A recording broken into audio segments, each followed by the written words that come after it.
cette interview exceptionnelle avec Christelle, infirmière libérale de Concarneau. Malgré une dépression grave et des problèmes de santé intestinaux, un voyage en Guadeloupe avec sa sœur jumelle a transformé sa vie. Ce périple riche en expériences mystiques a conduit Christelle à une profonde transformation personnelle et professionnelle.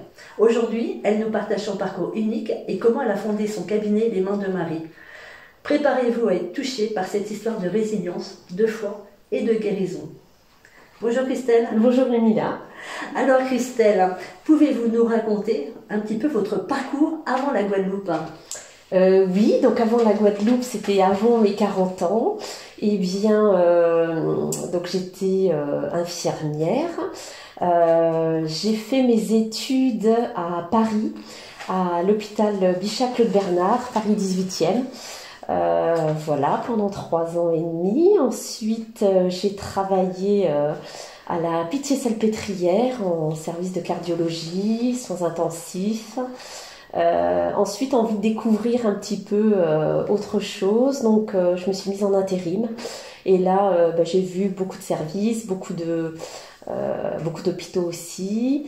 Je suis allée dans un centre Croix-Rouge où ça m'a beaucoup plu parce que c'était un centre où on s'occupait de populations précaires, en très grande précarité, touchées par les maladies infectieuses. Et donc, c'est vrai qu'on a brassé une population assez vulnérable. Et j'avais 23 ans, 25 ans. Donc, c'est vrai que je me suis aperçue de beaucoup de choses à ce moment-là. Mais la vie parisienne devenait un petit peu compliquée. Et j'avais envie de voir autre chose. Et j'ai rencontré un Breton, donc ce Breton m'a emmenée en Bretagne, bien évidemment, retour aux sources, et là j'ai décidé de m'installer en tant qu'infirmière à domicile, faire des remplacements, parce que c'est vrai que j'étais assez attirée par le fait d'aller chez les gens, de soigner aussi autrement. Je voulais vraiment quitter le monde de l'hôpital pour pouvoir avoir une approche différente du soin. Et donc j'ai fait des remplacements, j'ai commencé à Saint-Yvie, ensuite je me suis installée sur Concarneau avec une autre collègue. Et ensuite j'ai j'ai ouvert mon cabinet infirmier sur Concarneau, toute seule, avec l'aide de remplaçantes. Donc là, ça a été un peu un sacerdoce pour moi. C'était très compliqué dans le sens où, eh bien, lorsque l'on débute, eh bien, il y a toute une clientèle à créer. C'est un cabinet infirmier, c'est du 7/7. Donc beaucoup de travail, beaucoup de travail, très peu à la maison. Je me suis donné corps et âme dans ce que je faisais, avec l'aide de mes collègues. Et puis il y a certains signes qui sont apparus, qui m'ont montré qu'il fallait que je ralentisse le pas.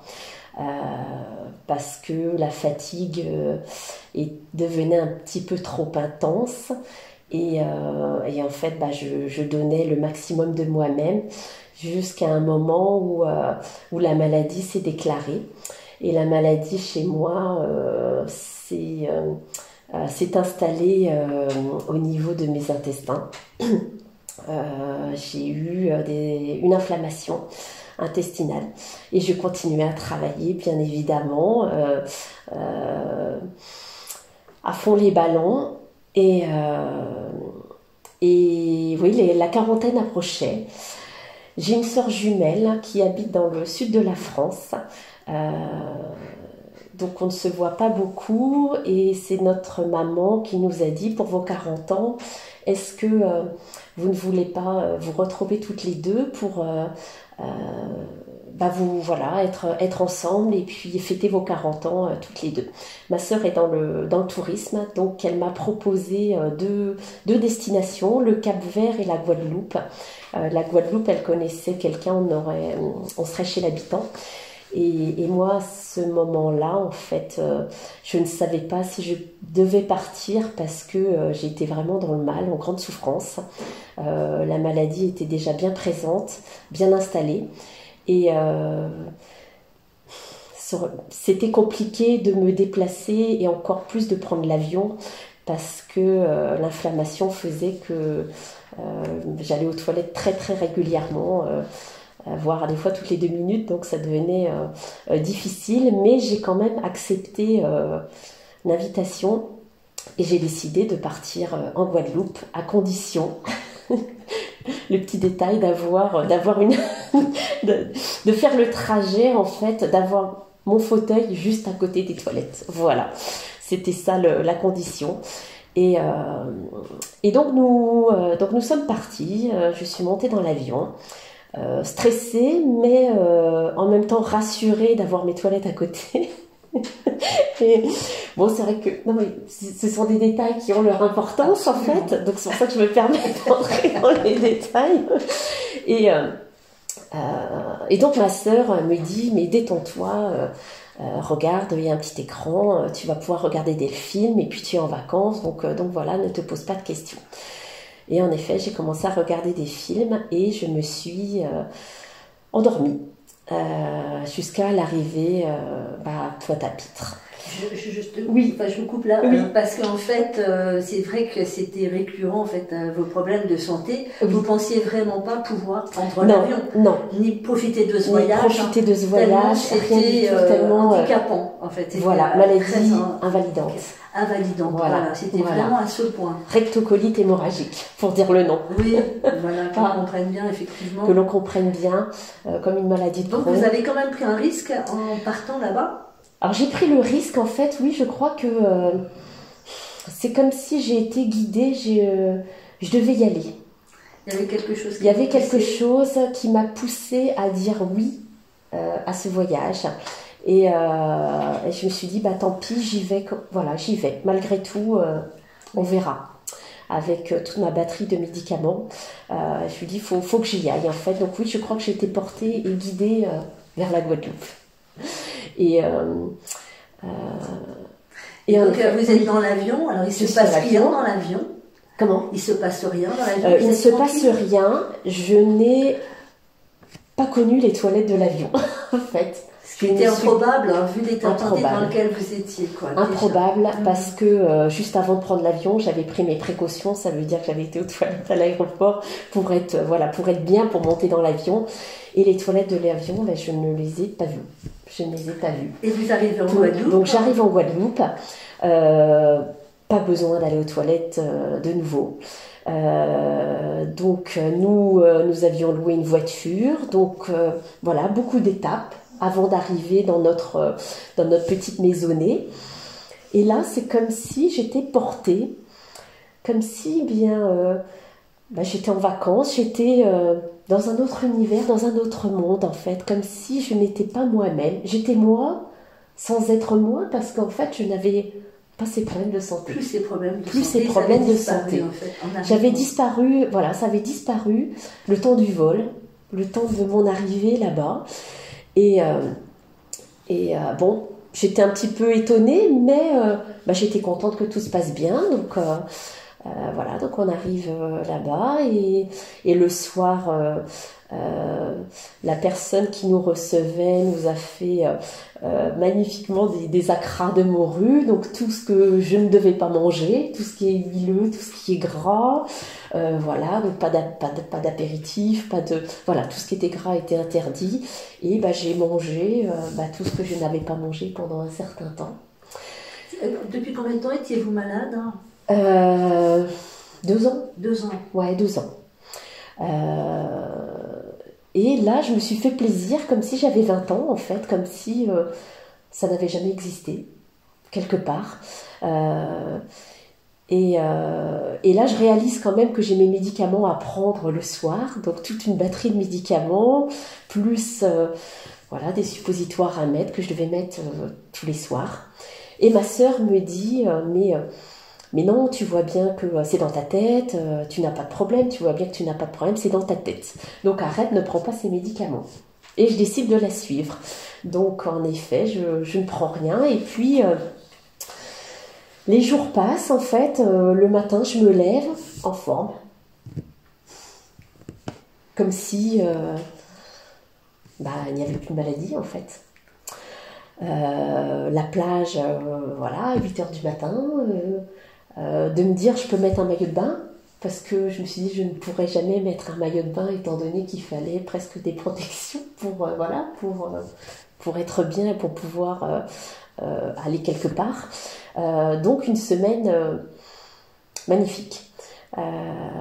Et puis donc nous décidons de visiter, et là-bas donc en Guadeloupe il y a plusieurs îles, et en une semaine en fait bon, on n'a pas eu le temps de visiter toutes les îles, mais je voulais aller sur une île, et c'était l'île des Saintes. Donc c'est la seule île que nous avons faite. Nous avons pris le bateau, voilà, rempli de touristes. Arrivé sur l'île, je me précipite sur les scooters, voilà, pour faire voilà, nos jeunes, et puis visiter l'île. Et donc, au détour de notre balade en scooter, en fait, il y a l'église des Saintes sur cette île. Et nous avons décidé, une attirance. Une attirance, encore une fois guidée. Il fallait que j'entre dans cette église.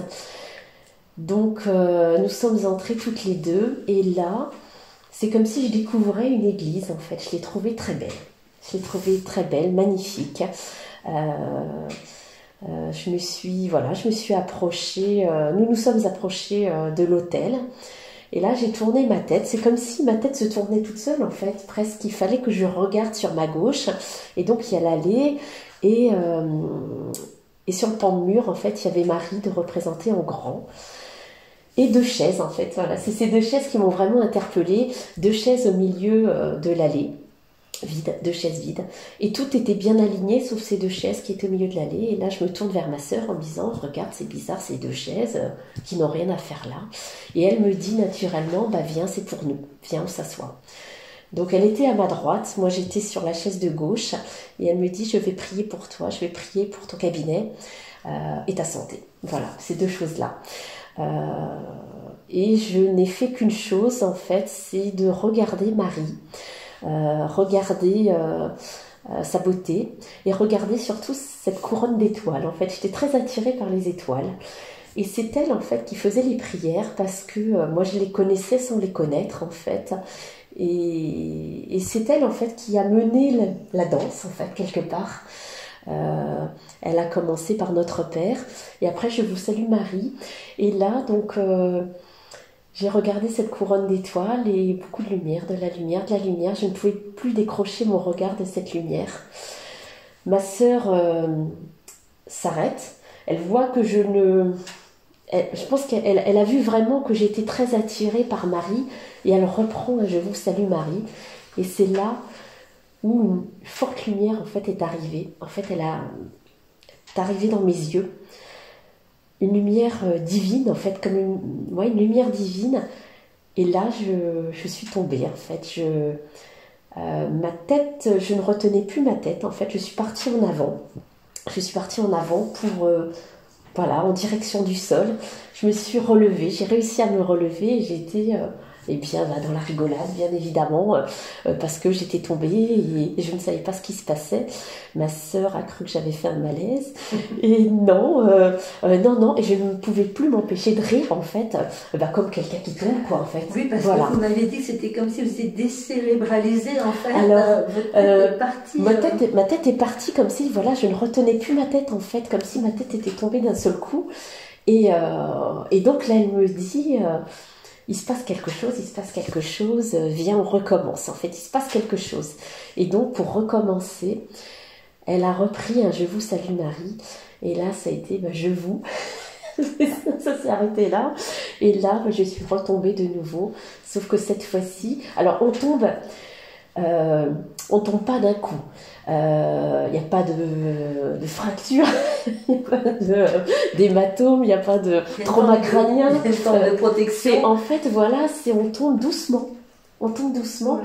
Et ma tête, en fait, s'est dirigée vers le sol. Donc, j'ai eu le front collé au sol. Je me suis retrouvée agenouillée, à ne plus pouvoir décoller ma tête du sol, en fait. Et c'est là où je peux dire que une force, une puissance qu'on ne peut pas imaginer, en fait, de se dire qu'on ne peut plus relever la tête en fait. Il n'y a plus de nuque, plus de muscles, plus de muscles, plus de possibilités. Et la volonté n'y fait rien. En fait, il fallait que je reste à terre, agenouillée, devant Marie. Alors, je tiens à préciser que je n'ai pas eu peur. Il n'y a pas eu de peur, en fait. En fait, ma panique, ça a été plus de me dire, je ne peux pas me relever, et si quelqu'un entre dans les... L'occupation, c'était de ne pas vous trouver ridicule. De ne pas me retrouver ridicule, parce que la touriste, voilà, les fesses en l'air, à savoir que je n'avais jamais été agenouillée de ma vie. Donc ça a été une première, et c'était ça mon angoisse, et la mission de ma sœur, c'était d'aller voir, de faire le guet et de faire l'aller-retour pour savoir si quelqu'un entrait.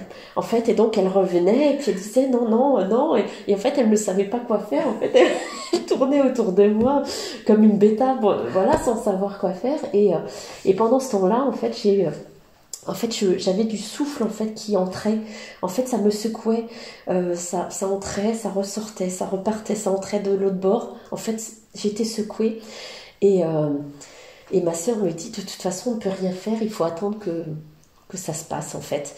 Et elle a l'idée d'aller chercher dans le sac à dos le téléphone portable pour, bien évidemment, me filmer. Et donc là, elle me dit, je te filme, parle-moi. Donc c'est ça, j'étais consciente, en fait. Il n'y a pas eu de perte de conscience. Il n'y a pas eu de peur. Donc je lui parlais. En fait, je lui disais tout va bien, mais je ne peux pas me décoller, en fait. Et donc je ne sais pas combien de temps je suis restée à terre. Toujours est-il que, à un moment, j'ai réussi quand même à me décoller. Un petit peu sonnée quand même d'être restée à terre pendant un certain temps. Ma sœur me regarde avec de gros yeux ronds, l'air de dire ça va, tu vas bien. Et là, il fallait que je sorte de l'église, en fait. C'était fini. On aurait dit que, voilà, ça y est, c'est fini, on ne s'attarde pas. Et comme je disais, il était midi et j'avais faim. J'avais faim et je voulais aller au restaurant. En fait, c'était ça, ma mission après. Fallait que je sorte. Donc nous sommes sortis. Et là, on s'est aperçu quand même que personne n'était rentré. Dans cette église, en fait, je me suis fait, c'est ça, cette réflexion de me dire, mais personne n'est entré, à savoir qu'il y a eu un bateau de touristes qui est arrivé sur cette petite île, et à ce moment présent, et la notion de temps qui n'était plus là non plus. Plus de temps, arrêt sur image. Un arrêt sur image. Et comment avez-vous interprété donc ces chutes et cette lumière que vous avez vue à ce moment-là, ou après, rétrospectivement avec votre sœur?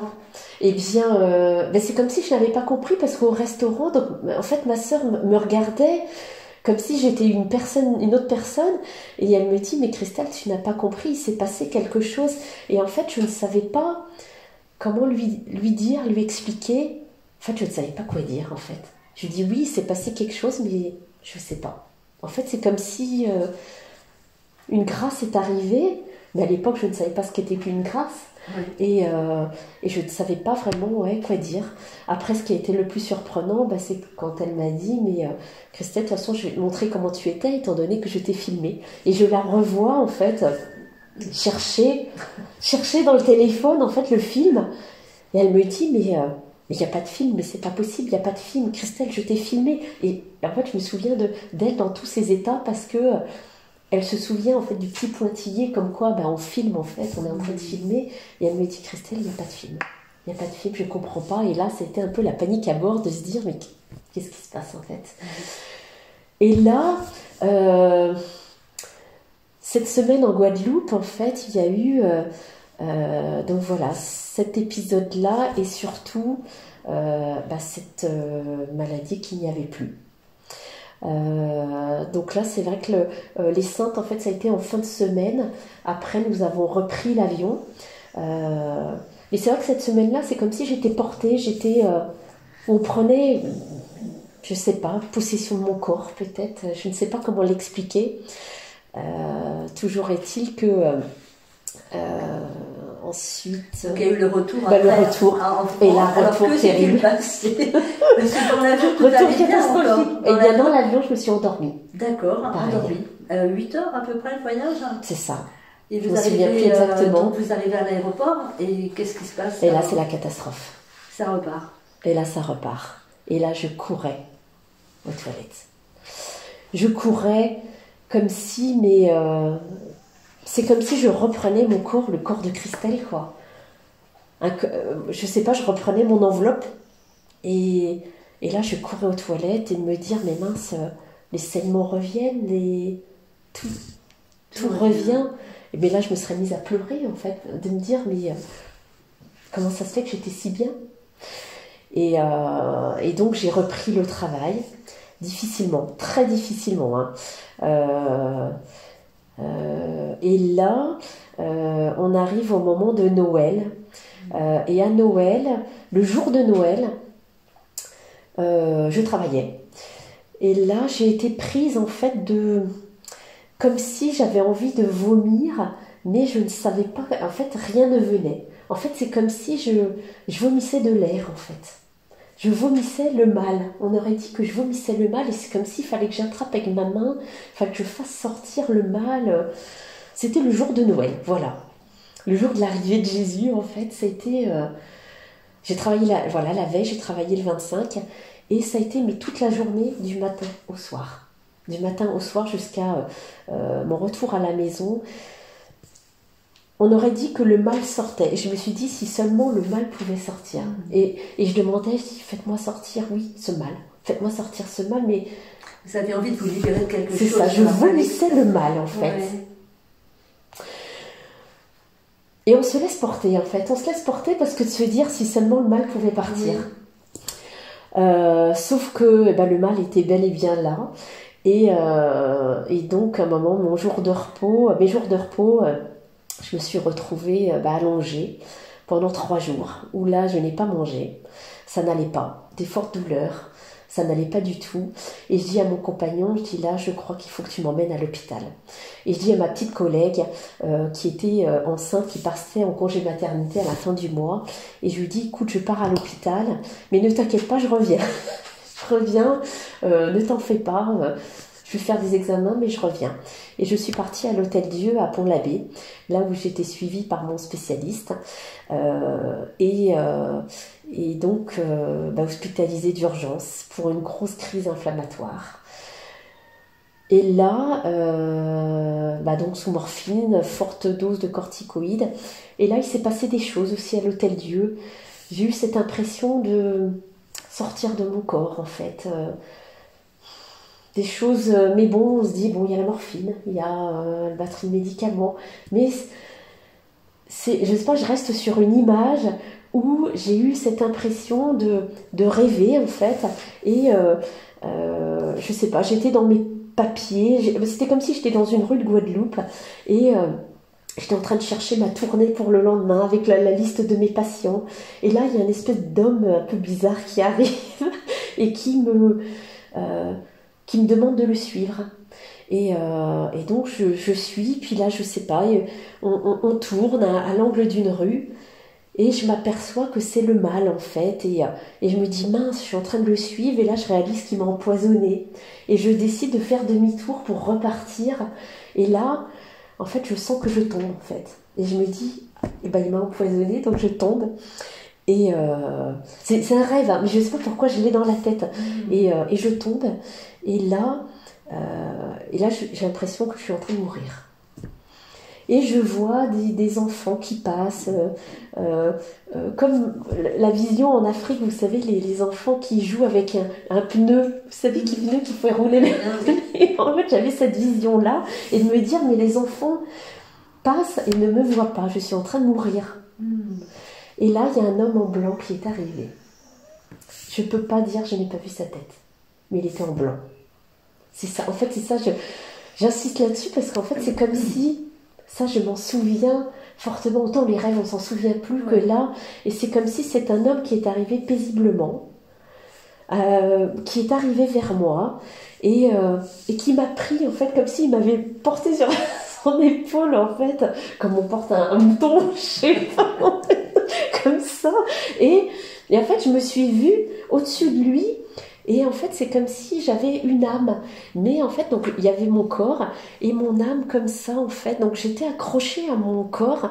Mon âme n'était pas partie, mais c'est comme si je volais. Et là, j'ai cette image de comme s'il m'emmenait à l'hôpital. Donc j'ai des portes comme ça qui s'ouvrent. J'entre dans l'hôpital. Et là, donc là, c'était le blanc. Et là, tout s'arrête. Vous revenez dans votre corps, enfin, en tout cas... Tout s'arrête. Voilà. Et après, j'ai une autre vision où je me vois au-dessus de mon corps. Et je me dis, mais Christelle, qu'est-ce que tu fais là? Qu'est-ce que tu fais là? Et j'avais des lunettes à oxygène alors que j'en avais pas. Enfin bref. Et là, ben, c'est comme si après, j'ai réintégré mon corps. Mais en fait, j'insiste sur cette histoire-là parce que cet homme en blanc, quand je me suis réveillée, ben, je l'ai cherché. Et c'est comme si, en fait, je regardais ma porte de chambre et je me dis si seulement il pouvait revenir pour que je le remercie, en fait. Et en fait, je l'ai jamais vu. Il n'est jamais revenu. Si, il y a une sœur qui est entrée dans ma chambre, elle est entrée, elle est repartie. Bon, ok. Mais ouais, je garde cette image-là. C'est un homme qui est venu. Alors, est-ce que je sais pas après. Bon, voilà. Oui, c'est une expérience. À l'Hôtel-Dieu, voilà. Et en fait, à l'hôtel. Oui. Donc, vous quittez l'hôpital, on vous demande de vous reposer pendant 1 mois, mais vous avez votre cabinet infirmier et vous êtes seul à le faire tourner puisque votre... oui, c'est ça. Et oui, donc là, ça a été mon angoisse première parce que un cabinet libéral, eh bien, c'est du 7/7. Il faut qu'il y ait une continuité des soins. Il me dit, mais si je ne suis pas là, c'est moi qui a créé le cabinet, donc c'est moi la responsable. Donc si la responsable n'est pas là, oui, j'avais bien des remplaçantes, mais j'en avais une qui partait donc à la fin du mois, et je voulais à tout prix reprendre le travail.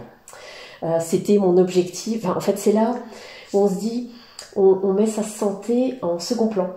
Et malheureusement, c'est le problème des professionnels de santé où on ne s'écoute pas. Et donc, je me dis, ce n'est pas possible d'être en arrêt. Et là, tout était fait pour que vous arrêtiez de toute façon. Et là, de toute façon, on m'a dit que qu'il fallait que mon corps se repose, que c'était très grave. Et qu'il fallait vraiment que je me repose. Mais je me dis, de toute façon, je mets la clé sous la porte, étant donné qu'après, je n'aurai pas de remplaçante. Et qu'est-ce qui se passe alors qu'est-ce qui se passe? Eh bien, j'ai dit que je ne pourrais pas reprendre de suite. Donc les remplaçants m'ont dit, bon, ne t'inquiète pas, on va faire le mois et puis on va attendre que tu reviennes. Mais mon médecin traitant me dit, non, vous ne pouvez toujours pas continuer, on renouvelle l'arrêt maladie. Et donc, ce qui fait que, là, je me dis, il faut des remplaçantes. Ça a été ma problématique tout le long de mon travail, de trouver des gens pour m'aider. Et là, c'est comme si un cadeau du ciel, en fait, le truc improbable. On m'a mis les remplaçantes sur mon chemin. Et ce sont les remplaçantes qui ont tenu mon cabinet. Donc, il y a eu 3-4 remplaçantes que je remercie encore à l'heure actuelle, qui ont fait tourner le cabinet pendant 1 an. Parce que j'ai eu 1 an d'arrêt. Et il le fallait. Et donc voilà, le cabinet a tourné. Le cabinet a tourné, donc comme quoi on m'a aidé en fait à me soigner. On m'a aidé, il fallait que je prenne un autre chemin et les portes se sont ouvertes pour que je puisse y accéder. En fait, voilà. Mais avec le recul, quand on est baigné dedans, on se dit, ça y est, c'est la cata, c'est foutu. Et oui, vous avez été très protégée en fait. Très protégée, ouais. Et donc, mais on s'en rend pas compte si avec du recul, voilà. Vous avez un épisode avec votre gastro-entérologue, il y a eu une rencontre à ce moment-là, il y a eu quelque chose de particulier qui s'est passé? Oui, alors pareil, je tiens à remercier mon gastro-entérologue qui était à l'Hôtel-Dieu parce que donc c'est lui qui m'a suivi au début de ma maladie.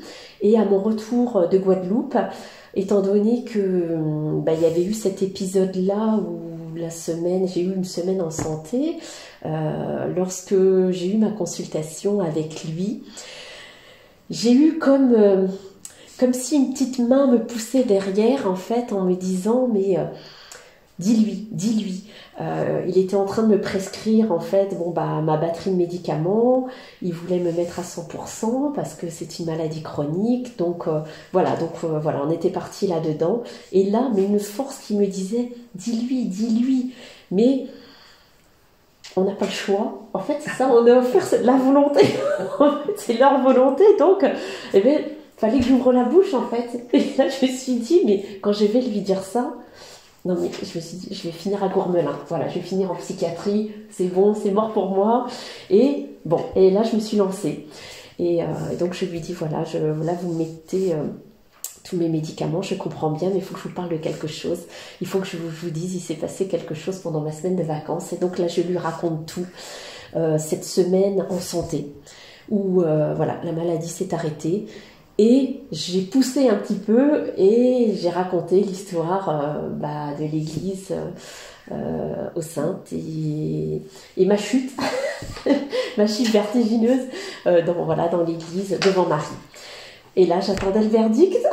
Je dis, qu'est-ce qu'il va me dire? Et là, il me dit, vous tombez bien parce que je suis diacre à Quimper. Voilà. Et là, donc, il a commencé à me parler de Jésus. Parce qu'à l'Hôtel-Dieu, au-dessus des portes, eh bien, il y a la croix de Jésus. Donc, il m'a parlé de Jésus, il m'a parlé de Marie. Et il me dit, demandez à Marie de vous soigner. Venez à la prière aux malades, à la cathédrale de Quimper, à Saint-Corentin. Venez, j'y serai, vous verrez, c'est une belle messe.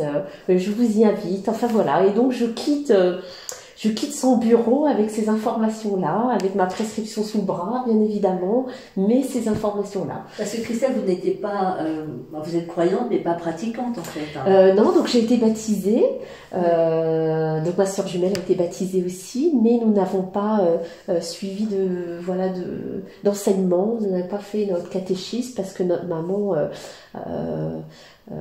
elle, à l'époque c'était comme ça, voilà, il fallait faire le caté pour tout le monde, et elle nous a laissé le choix en fait de dire, bon, pour moi ça a été dur, je ne veux pas vous imposer comme nous ça a été imposé, donc je vous laisse le choix, vous choisirez votre chemin en fait pour plus tard. Donc ce qui fait que j'ai été novice, j'étais ni ouverte ni fermée, mais ignorant de chez ignorant. Vous partiez d'en bas, en fait. Hein. Je partais d'en bas. Oui. Et malgré tout, j'ai baptisé mes 2 enfants. Il fallait que je les baptise. Ah oui. Voilà. Je les ai baptisés tous les 2. Il fallait que je les baptise, mais ça s'arrêtait là. Et donc vous allez à l'église, et qu'est-ce qui se passe du coup à l'église? Est-ce que quand vous avez été à la cathédrale, c'est la cathédrale. Voilà, à la cathédrale, je décide de me présenter à la cathédrale. J'ai accepté de me dire, mais Christelle, tu es malade.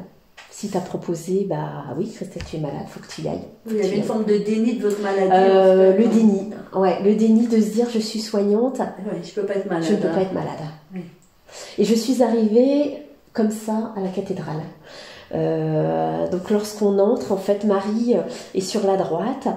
Et je me suis mise... du côté gauche, au fond de l'église, au fond de la cathédrale, ce côté gauche, j'avais Marie dans l'axe en fait, j'avais Marie dans l'axe et j'avais l'autel, donc je voyais les prêtres. C'est vrai que c'était une très belle messe, mais là, ce jour-là, j'ai ouvert mon cœur. J'ai dit à Marie, mais qu'est-ce que je fais là? En fait, j'ai regardé, j'étais parmi les malades et je me suis dit, ce n'est pas possible. Qu'est-ce que je fais là, Marie? Je suis infirmière, je ne peux pas être malade, ce n'est pas possible. Je ne sais rien faire d'autre qu'infirmière. Si je suis malade, comme je suis, je ne pourrais pas soigner les autres. Donc c'est inconcevable. En fait, pour moi, c'était inconcevable. Et j'ai demandé à être sauvée. Ça a été vraiment...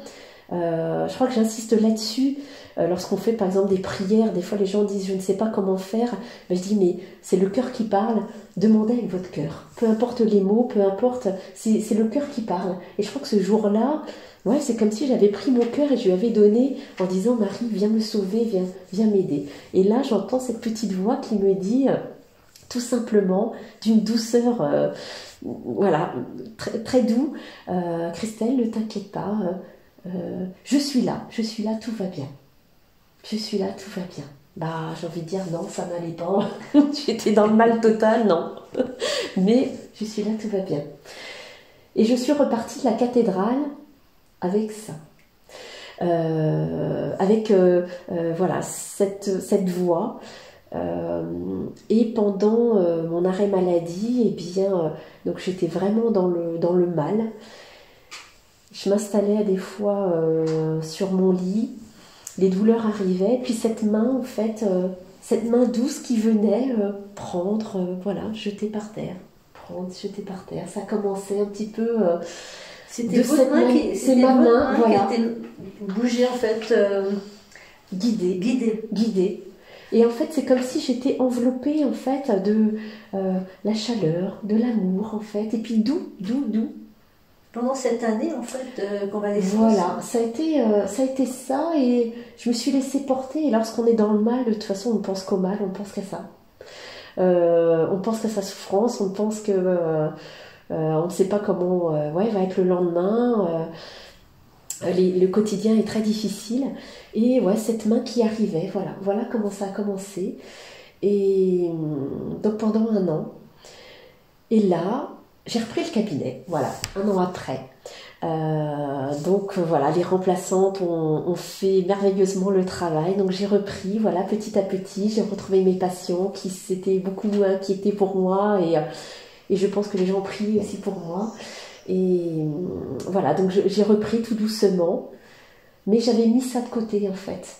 Voilà, j'étais dans le concret, on est un petit peu terre à terre aussi, on est dans l'action, quoi, on est dans l'action. Et en fait, on m'a un petit peu rappelé à l'ordre parce que tout a commencé lorsque je suis entrée dans une chambre. J'intervenais chez une petite dame, en fait, où je faisais des soins. Et sa fille était alitée cette période-là. Et elle me dit, Christelle, viens me dire bonjour, entre dans ma chambre. Et j'entre. Et là, en fait, c'est là où tout a commencé. En fait, mes mains ont chauffé. Mes mains ont chauffé, mais brûlé, en fait, comme si on ne me laissait pas le choix de dire les choses, en fait.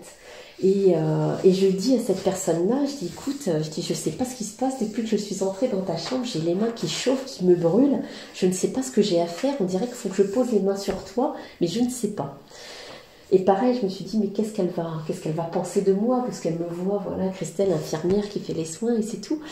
Et elle me dit d'une simplicité, Christelle, si seulement tu pouvais me soulager. Et là, j'étais dans ma tournée, donc je lui dis, écoute, j'ai pas le temps. J'ai cet après-midi, j'ai ma pause, si tu veux, je reviens cet après-midi, et puis on verra. Donc je suis revenue comme prévu. Et là, je me suis installée à ses côtés, j'ai pris un petit tabouret. Et là, mes mains se sont posées, toutes seules, sur son dos, là où il y avait le mal. Et puis j'ai commencé à prendre, je jetais par terre. C'est une dame qui a la foi, donc croyante, elle avait les chapelets, la Marie, et là je jetais vers les chapelets. C'est là où ça a commencé. En fait, c'est comme si je donnais, c'est eux qui prenaient. Je jetais par terre, je réharmonisais, je touchais, comme si j'avais fait ça toute ma vie. Et en même temps, c'est marrant parce qu'en fait, on ne se pose pas de questions. C'est comme lorsque je suis tombée, en fait, on ne se pose pas de questions, comme si c'est d'un naturel. Ah oui. On prend notre corps, en fait, c'est ça, j'insiste encore là-dessus, je suis l'instrument. C'est comme si on prend notre corps. On a l'impression qu'il prévoit toujours, en fait. C'est une prise en charge. Tout est écrit, donc en fait, voilà, on est manipulé. On est bel et bien manipulé. Voilà, on a, voilà, pris mes mains, ce sont leurs mains en fait, et puis c'est eux qui ont fait le travail. Ce n'est pas moi, j'insiste, ce n'est pas moi. Donc à ce moment-là, Christelle, vous avez senti qu'il se passait quelque chose quand même. Vous en parlez à vos enfants quand vous rentrez chez vous ? Oui. Alors là, donc des histoires à raconter, oui. parce que là, pour cette personne-là, c'est un homme qui est venu à moi, qui a passé beaucoup de messages, des messages d'amour, des messages oui, parce de que vous soutien. canalisez donc des défunts pendant que vous faites vos soins. Voilà. Donc là, pareil, je ne savais pas qui c'était, mais j'ai compris que c'était son papa. Et excusez-moi Christelle, alors du coup vous entendez des voix dans ce livre. Alors, il y a eu la voix de Marie une fois, et là à nouveau, et vous n'êtes pas choquée du tout. encore naturel, quoi. C'est quelque chose qui est naturel. Hein. En fait, rien ne fait peur, rien ne... ouais, non, ça ne m'a pas fait peur. Ça vous a pas fait peur. Oui. Au contraire, en fait, c'est tellement de l'amour inconditionnel. Et puis, on a cette impression de baigner dans du coton, en fait. Il y a de la chaleur, c'est tout doux. Tout doux. Comme si on est comme sur une vague, en fait, on est porté. Donc, Christelle, quand vous faites vos soins, vous êtes dans un peu cotonneux, tout est cotonneux. Oui, c'est ça. En fait, lorsque je commence le soin, alors, je ne vais pas vous le cacher, en fait, quand je commence, c'est simple de toute façon. Moi, je connais aucune prière, hormis Notre Père, et je vous salue Marie. Lorsque je commence, en fait, le soin, je fais la prière à Marie. Je vous salue Marie. Et là, c'est comme si tout de suite, je suis habitée. En fait, tout de suite, je sens que... voilà, ça prend, parce que mes mains se dirigent toutes seules. Est-ce que c'est comme une énergie qui viendrait au travers vous, en fait? Voilà, c'est ça. En fait, je suis voilà, l'instrument. On m'utilise pour faire ce qu'il y a à faire pour la personne. C'est ça. Et à savoir que moi, je ne sais jamais, voilà, ce que je vais faire, combien de temps ça va durer. Donc, il n'y a pas de notion de temps parce que eux n'ont pas de notion de temps. En fait, il n'y a pas d'horloge. Ouais. Et pendant que vous faites les soins, donc vous connectez avec des défunts et souvent des défunts proches de la personne. Eh bien, en fait, ce qui se passe, c'est que moi, je n'invoque personne. Je ne sais pas, je ne connais pas l'histoire de la personne. Il y a des personnes, je ne connaissais même pas leur prénom. Et en fait, ils se sont installés et j'ai commencé. Et en fait, c'est pas moi qui sais, en fait, c'est eux qui savent. En fait, c'est les guides, c'est voilà, les défunts. Je ne sais jamais qui va venir pendant le soin. Donc, c'est toujours un émerveillement. Donc, je ne sais jamais, voilà, qui va venir à moi. Et je suis comme portée, en fait. C'est comme si on prend possession de mes gestes, On vous utilise. On m'utilise. Pour faire du bien. C'est le terme. On m'utilise pour faire du bien, pour ouvrir l'âme. En fait, c'est ça. Ouais. Magnifique. Et donc, vous faites le soin, le premier soin. Voilà. Et vous rentrez chez vous, alors vous en parlez à vos enfants? Oui, donc j'en parle à mes enfants, à toute la famille. Alors les enfants, ils sont très contents parce qu'en fait, il y a toujours une histoire nouvelle à raconter. Voilà, alors avec vos avec mes petites histoires. Au début, bien sûr, le papa a pris un peu peur, ce qui est normal. Il s'est dit, ça y est, elle est dans une secte, il y a quelque chose, en fait. Il y a quelque chose. Et puis, ça s'est débloqué, j'ai envie de dire merci. Parce que lui aussi est infirmier et il s'est occupé d'une personne, d'un jeune handicapé qui est décédé. Et c'est ce qui, en fait, quand il est revenu un soir et puis il me dit, tu vois, il est parti. Il me dit, j'aurais dû être là. J'aurais dû être là pour faire la réanimation et j'étais dans un autre foyer. J'aurais dû être là. C'est le SAMU qui est arrivé avant moi et puis il culpabilisait de ne pas être là. Je lui dis, écoute, tu pouvais pas. Enfin bon. Puis il me dit, quand je suis arrivée, en fait, il partait avec le SAMU, c'était trop tard. Bref. Et l'enterrement se fait, il y va et tout. Et puis, il y a un soir, il y a eu une force qui fait qu'on m'a dit, prends un papier et un crayon. Donc, je prends et j'ai commencé à écrire. Écrire. Et c'était une lettre pour lui. Donc, c'était ce jeune décédé. Qui lui passait un message. Qui lui passait un message. Et moi, je ne connais pas ce jeune. Je ne savais pas quelle était leur relation, hormis une relation de soins. Et en fait, ce qu'il lui disait, c'est que ne t'inquiète pas, parce que tu sais, quand tu es arrivé, j'étais déjà partie. Et en fait, il lui expliquait comme quoi c'était une joie, c'était une délivrance d'être partie, qui n'avait plus en fait cette carapace de plomb qui le pesait en fait au quotidien. Il était lourdement handicapé.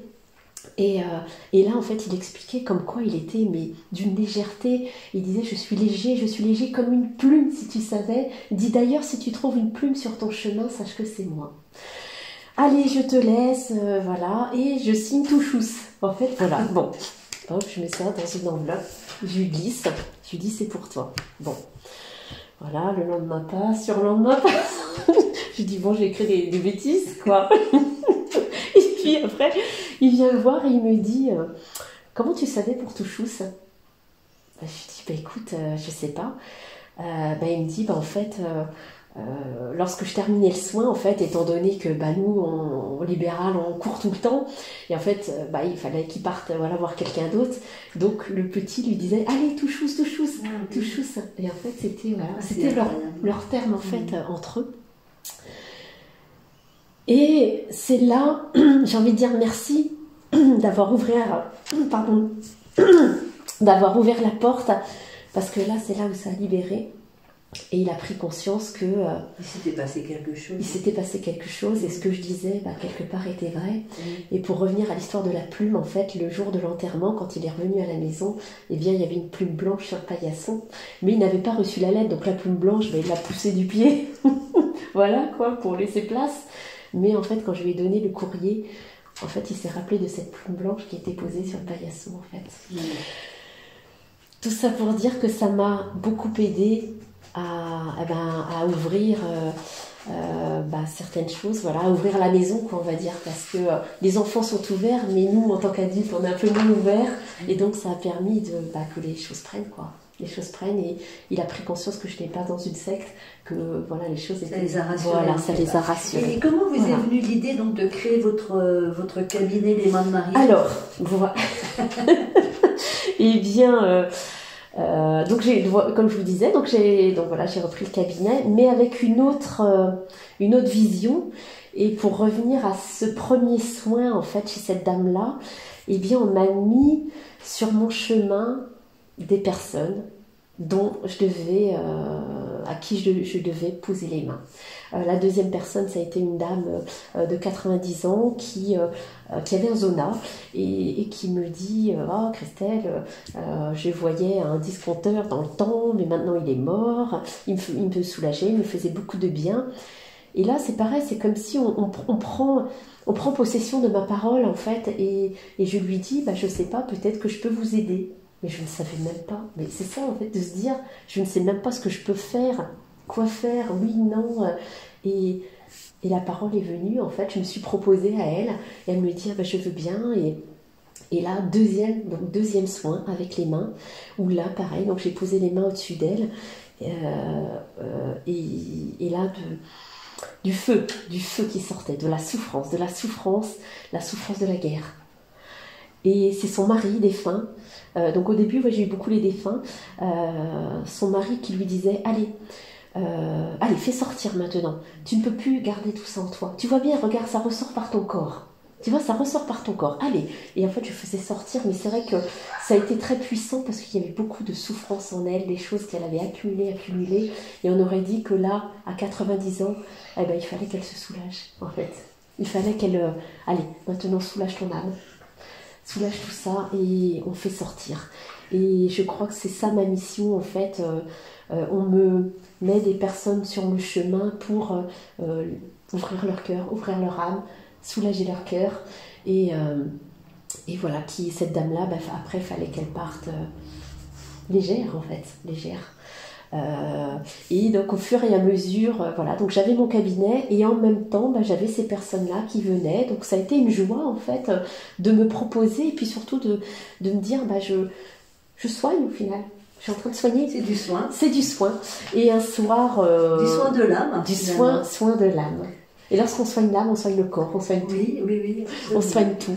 Aujourd'hui, c'est ce qu'on dit en fait. Voilà. Mais ça, je ne le savais pas en fait. Comme quoi ils y vont par étapes en fait.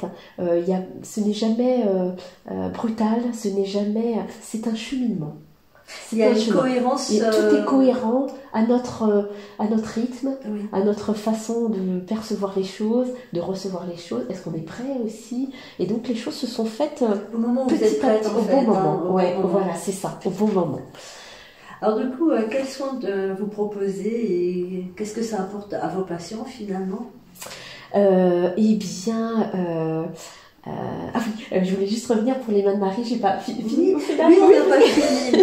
Eh bien, en fait, je voulais redire comme quoi il ne faut pas hésiter à demander ce que l'on veut, parce que c'était un soir dans mon cabinet, c'est là où j'ai pris un peu la décision d'arrêter, où j'étais en train de faire un pilulier, il était 22h.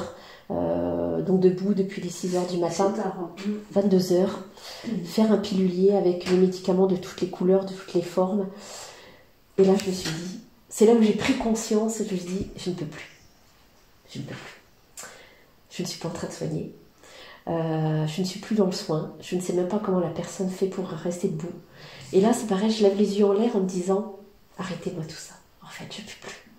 C'est comme si, pareil, un appel du cœur. De vous. Voilà. Et j'insiste beaucoup, quand on fait les soins, en fait, c'est la personne qui décide de venir me voir. C'est pas moi qui déciderai. Et on a notre libre arbitre, en fait, notre libre choix. Si ce n'est pas décidé, on ne peut rien faire. Ils ne peuvent rien faire, en fait. Ils nous laissent le choix de notre vie, en fait. Mais si on a décidé, eh ben, ils feront tout. En fait, ils vont ouvrir les portes pour que l'on aille vers ce chemin-là. Et là, je crois qu'encore une fois, j'avais ouvert mon cœur pour dire, je ne peux plus. Mais je me suis dit, mais comment faire ? Qui va reprendre un cabinet où je suis toute seule? Maintenant, tout le monde se regroupe, les maisons médicales. C'est foutu.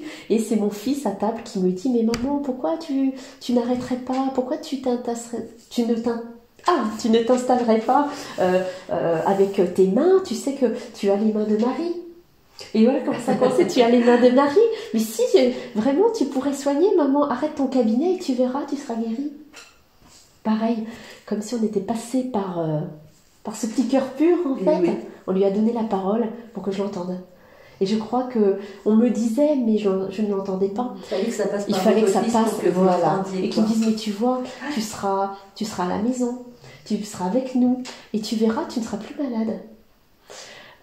Mais oui, mais moi je lui disais, mais non, ce n'est pas possible. Pareil, quitter un cabinet qui fonctionne, se dire, ouvrir quelque chose, tu ne sais pas. Et donc je crois que ça a été cette ouverture-là, en fait, de dire oui, arrêtez tout. Et là, on m'a mis quelqu'un sur mon chemin un matin, une fille que je ne connaissais pas, au laboratoire, voilà, une rencontre. Donc comme quoi, lorsque c'est décidé, ils sont là pour œuvrer. En fait, ils nous envoient les cadeaux du ciel pour nous faciliter la tâche, en fait. Je n'ai même pas eu besoin de demander, de faire une annonce, en fait. On me l'a envoyé, en fait. On me l'a envoyé. Et c'est pareil, je cherchais quelqu'un, une infirmière gentille, une infirmière qui s'occupe bien de mes papiers d'amis, une infirmière qui soit comme moi. Enfin, voilà, ouais. Les exigences. Ouais. Et bien, on me l'a présentée. Et c'est elle qui a repris le cabinet. Donc, ça a été une continuité. Et je ne me suis pas vue partir, en fait. Je ne me suis pas vue quitter le cabinet. Et ça a été, en fait, tout est évidence. On ne se pose plus de questions. Et des fois, les gens me disent, mais comment je peux savoir si je suis sur mon chemin? Je dis, vous savez, lorsqu'on est sur son chemin, en fait, on ne se pose pas de questions. Parce que toutes les portes s'ouvrent. C'est eux qui les ouvrent, en fait. Et je crois que moi, lorsque je fais le soin, j'ouvre la grande porte. C'est ce que je dis, voilà, j'ouvre la grande porte, je débloque. Je débloque pour, allez, maintenant, c'est par là. Allez, maintenant, voilà, tu suis ce chemin-là. Voilà, ça s'infuse après doucement et les choses arrivent au moment où elles doivent arriver. Et bien voilà. Et voilà, on apaise, on ouvre les cœurs. Et puis surtout, c'est vrai que les mains de Marie, moi j'ai un lien assez fort avec Marie depuis voilà tout ce chemin. Et je crois que c'est peut-être Marie qui me guide aussi vers des personnes qui ont besoin. Et on me dit, tiens, donne-lui ça, donne-lui une médaille, donne-lui ça, donne-lui de l'eau de Lourdes, donne-lui... Je donne quelque chose qui va correspondre à la personne. Ils repartent avec ce dont ils ont besoin. Ce dont ils ont besoin pour repartir. Même si ça n'a pas de sens à ce moment-là, ça en a un. Ça en a un, voilà, c'est ça. Ouais, c'est ça. Alors c'est une aventure absolument incroyable, mais ça ne s'arrête pas là, puisque vous faites un pèlerinage à Lourdes il n'y a pas si longtemps que ça. Donc racontez-nous ce qui s'est passé pendant votre pèlerinage à Lourdes. Alors, donc c'est pareil, improbable. L'année dernière, je suis partie en pèlerinage à Lourdes en car, avec des personnes que je ne connaissais pas. Et là, c'était pareil, un chemin, il fallait que j'aille là-bas. Il fallait que je me présente à Lourdes, à Marie. Donc une semaine formidable. Donc cette envie de renouveler l'expérience encore cette année, donc j'y suis retournée et là, eh bien, je suis tombée de nouveau en fait 2 fois. Une fois dans les piscines, en fait, ceux qui connaissent Lourdes, ils sauront. Alors je ne suis pas, alors pareil, on ne nous met jamais en danger en fait. Je ne suis pas tombée la tête dans la piscine, je suis tombée à côté. J'ai été, pareil, ancrée en fait. Il fallait que les choses entrent, en fait, que les grâces entrent. Voilà, j'ai été bien. En fait, ce ne sont pas des malaises, ce ne sont pas. C'est un état de bien, de paix intérieure, de paix intérieure. Et la deuxième petite chute, ça a été à l'onction des malades, lorsque le prêtre en fait s'est présenté à moi pour mettre de l'huile. Et bien là, je n'ai pas vu la tête du prêtre. Je suis tombée en avant et puis je me suis laissée glisser sur mon banc. Et là, pareil, je reçois. Vous recevez. Je reçois. Tout le monde reçoit. Je crois que tout le monde reçoit. Moi, c'est ma manière de recevoir, mais tout le monde reçoit. Et je pense qu'en fait, on me donne pour que je puisse distribuer. Pour que je puisse après redistribuer l'énergie. On vous recharge pour pouvoir pour redonner, voilà, pour retransmettre. Ils sont forts, ils sont puissants. Toute ma vie, de toute façon, je raconterai cette histoire-là comme quoi tout est possible. Pour m'avoir mise à terre, la première fois, coller le front, de ne pas pouvoir se relever, ça veut dire qu'ils sont capables de faire des choses extraordinaires. Extraordinaires. Donc, comme quoi, il faut croire, en fait, peu importe les croyances, peu importe le chemin, en fait, il faut demander, demander. En fait, il y a le monde visible et il y a le monde invisible. Et ils sont là, ils sont autour de nous. Donc, c'est vrai que ça peut être les défunts si on a besoin d'un défunt pour nous aider, en fait. Peut-être qu'après, au fur et à mesure de sa vie, ça sera quelqu'un d'autre. Et puis encore quelqu'un d'autre. Pendant les soins, eh bien, pareil, j'ai été surprise que Marie pouvait venir pendant les soins pour guérir la personne. Et lorsque je leur dis c'est Marie, eh bien, ils étaient dans l'attente, en fait, ils l'attendaient. Donc il n'y a pas de... C'est pas qu'il n'y a pas de surprise, l'air de dire qu'est-ce que tu me racontes là? Non, c'est une évidence, toute évidence. Donc Marie, et puis voilà, là c'est vrai que Jésus est arrivé aussi, je me permets de le dire, lorsque ce sont des personnes, on dirait qui le demandent fortement pour venir les sauver, en fait. Voilà. Donc là, il y a beaucoup de puissance. Donc tout est possible. Il faut demander. Il faut demander. En fait, c'est ça le secret. Voilà. C'est ça le secret. En fait, il faut croire. Si on chacun ses croyances, on peut pas savoir. Et il faut demander. Il faut expérimenter. En fait. Il faut expérimenter. L'invisible. Voilà. C'est la seule façon de le valider. C'est la seule façon de le valider, parce que si on ne pose pas de questions, on n'a pas de réponse. Voilà. Alors après, j'insiste bien sur, je ne vous ferai pas croire en Marie, je ne vous ferai pas croire, non, chacun ses croyances. Comme je disais, les enfants, eh bien, ils vont croire en leur doudou, ils vont croire en leur animal de compagnie, ils vont leur parler, ils vont parler à la poupée, ils vont parler, et en fait, c'est ça. En fait, le tout, c'est de s'exprimer. En fait, ils parlent avec le cœur. Et en fait, ils sont entendus dire tiens, demain à l'école, est-ce que tu peux m'aider? Je suis pas bien. Enfin bon, bref. Hop, ils vont faire en sorte que les choses se fassent, quoi. Donc en fait, c'est juste faire appel à quelque chose qui est supérieur, en fait. C'est ça. Parce qu'à un moment donné, on n'a plus la capacité nous-mêmes d'agir. On a tout expérimenté, et c'est là où on lâche, en fait. Oui. Peut-être le lâcher. Lâcher prise. Oui, voilà, c'est ça. Faut se laisser porter. Du coup, on fait appel en fonction de sa religion, de ses croyances, on fait appel à quelque chose qui est bien plus grand que nous, quoi. C'est ça. C'est peut-être à ce moment-là que les choses arrivent. Voilà. Et je crois qu'à l'heure actuelle, en fait, là, lorsque je reprends un petit peu le chemin, je m'aperçois que je me suis laissée porter. En fait, je n'ai pas mis de barrière, en fait. C'est comme si j'avais posé les armes. Et je crois que la souffrance, est-ce qu'il ne faut pas passer par la souffrance à des fois pour se dire, je peux plus, en fait, J'ai l'impression que ça se passe souvent comme ça. On pose les armes et en fait on accepte ce qui peut arriver, ce qui peut se présenter à nous. Et en fait je crois que c'est ça, il faut se laisser porter. Quelque part c'est leur volonté, ils ne nous veulent aucun mal, ça sera toujours nous emmener au plus loin dans notre mission. Donc se laisser porter, c'est ça. Ouais, ouvrir son cœur et puis voilà. Alors Christelle, comment ces expériences en fait ont-elles modifié votre approche de la vie et de votre profession? Alors, eh bien, ça a pris toute une autre tournure dans le sens où, eh bien, maintenant, je suis... Alors, côté santé, je vais parler côté santé, beaucoup mieux, bien évidemment. Je pense qu'il a fallu que je porte ma croix un certain temps. On a tous une croix à porter. Maintenant, on peut la porter un certain temps. Après, elle peut se poser aussi, elle peut se poser. Donc il fallait que je la porte. J'avais quelque chose à comprendre. En fait, c'est ça. La croix fait que on a quelque chose à apprendre, on a quelque chose à modifier dans sa vie. Et ça, quelque part, il y a eu. Ils sont venus me chercher au moment où j'étais au plus bas. Et de me dire, mais il n'y a plus d'espoir, il n'y a plus de possibilité. Je ferme le cabinet, c'est la cata. Enfin bon, bref. Et au final, mais non. Non, parce que d'autres chemins vont s'ouvrir à nous, et des chemins beaucoup plus beaux, beaucoup plus lumineux. Je suis en joie. J'ai compris qu'il y avait un monde invisible. Avant, non. Voilà, parce qu'on est fermé, parce que c'est notre éducation, parce que c'est la société aussi qui veut ça. Alors qu'auparavant, on a toujours les grands-parents.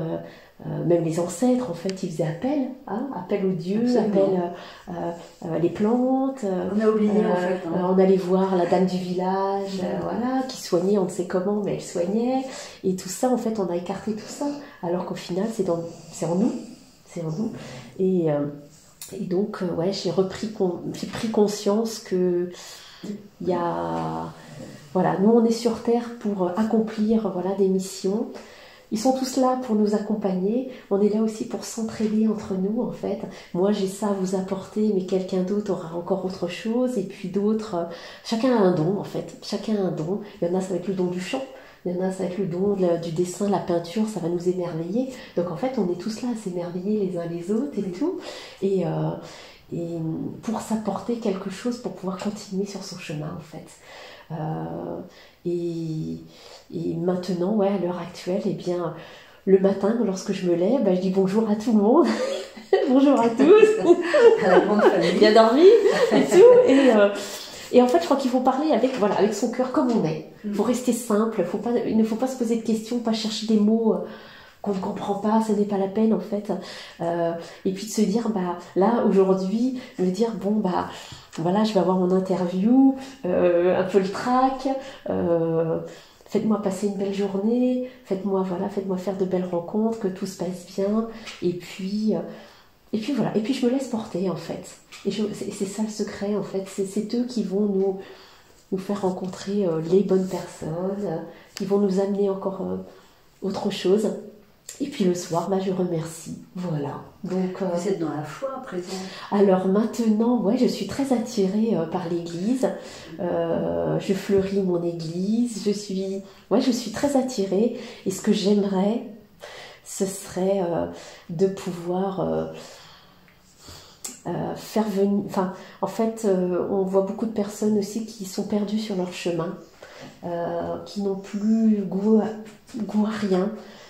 Il y a toujours en fait un chemin pour soi en fait, et un beau chemin, sauf que des fois on ne le voit pas, on est fermé, on a des œillères. Moi je les ai eu aussi, donc je sais de quoi je parle, et pouvoir accompagner les gens, les faire peut-être entrer dans l'église, les asseoir, un petit temps d'arrêt, un petit temps, même pouvoir faire le soin. J'aimerais faire le soin dans l'église avec Marie, avec tout le monde, et puis là ils seraient tous là quelque part pour accompagner, et je pense que ça serait un temps d'arrêt. Et voilà, maintenant tu repars, parce qu'il y a beaucoup d'expériences comme ça, de témoignages où 6 mois, on m'a mis par terre dans une église. Je suis sûre que si on ouvrait les portes des églises, eh bien les gens, des fois, ils s'arrêtent 5 minutes, 10 minutes, petit temps de silence, un petit temps où on se pose des questions, puis on repart obligatoirement on va repartir recharger quoi, recharger et puis voilà. Et c'est parti.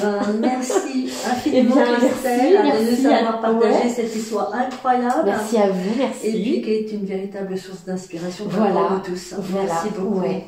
de nous avoir accueillis ici. À bientôt. À bientôt. Oui, à bientôt.